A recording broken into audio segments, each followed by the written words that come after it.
CIS26 in St. Lucia. And we have another interviewee with us right now. Please introduce yourself. Hi, everyone. I'm Karen Kelly from Exiger, living in Canada, and happy to be here in St. Lucia and at another CIS. There we go. So, Karen, how did you get into this industry?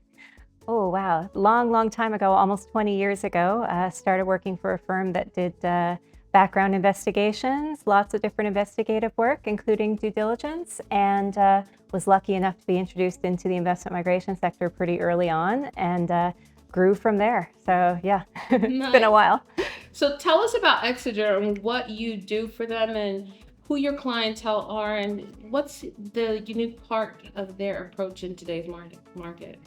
Yeah, Exiger, I run Exiger's investment migration practice, and our primary focus and customers are the citizenship and the residency by investment programs that we work with. So we work directly with the governments, with the programs, performing due diligence, third-party due diligence on the applicants to the programs. We also provide training to the clients that we work with. We also give advice on standards and best practices for due diligence.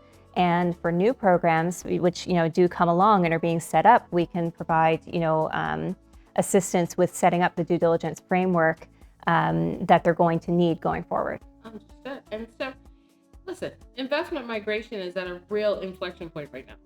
How is Exeter actively shaping the industry for the better, whether through innovation, client access, policy engagement, the whole experience? Well, like I said, we're advising clients on standards and best practices. And right now in the Caribbean in particular, with the new regulator coming online and all that discussion around what are the standards going to be, we're working really closely with the CBIs that we work with on how they can communicate those standards, how they can establish the shared, what's going to be the shared approach now across the region, because it's not going to be, everyone has to meet the same standards. From Exiger's perspective, we bring, I think, a unique capability in terms of technology that we use to assist the due diligence product that we provide. We're an AI firm. We do a lot of work on supply chain AI, supply chain visibility, and we implement artificial intelligence with regards to the due diligence in the investment migration space to really enhance, make consistent our reports, assist our researchers, our investigators. There's still a human element, but I do want to say I think we're on the leading edge of advancement on the due diligence side and providing that to our clients. So they're getting the very, best possible product that incorporates that combination, right? There's always going to be a human element, but we really pride ourselves on where there's an opportunity to enhance, make more efficient. We're going to take it. Yeah. Okay, so since Exeter is a leader in this space, what do you see as the single most pressing issue facing the investment migration industry right now, and how would you approach solving it? Big question. I don't know if there's a simple answer. I think the most pressing issue most would agree, or set of issues, is those external pressures coming from international partners like the EU, UK, US.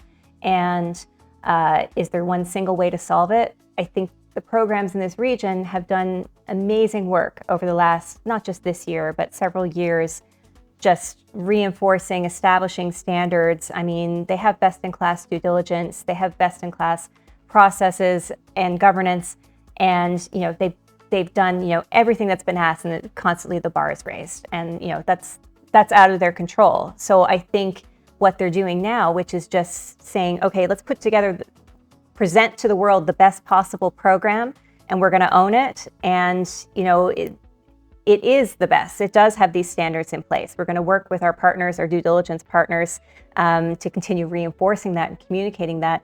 But then it becomes a little less reactive. You're focusing on just being proactive about what's going to make sense for the programs, the people here, the islands here, the economies here, and that's what the focus is. Right. Not only that, and standing together as a unified unit, that makes it stronger. So what brings you then the most optimism about where the industry is going?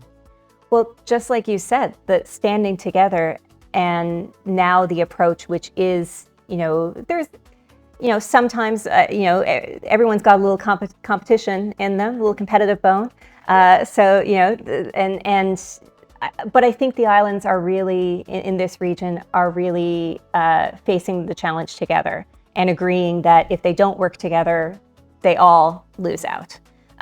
So that's the most encouraging thing to me, whether it's on the standard side and bringing in the regulator and agreeing to that, which was a big step, right? That was 10 years coming, really, from their first kind of meetings together.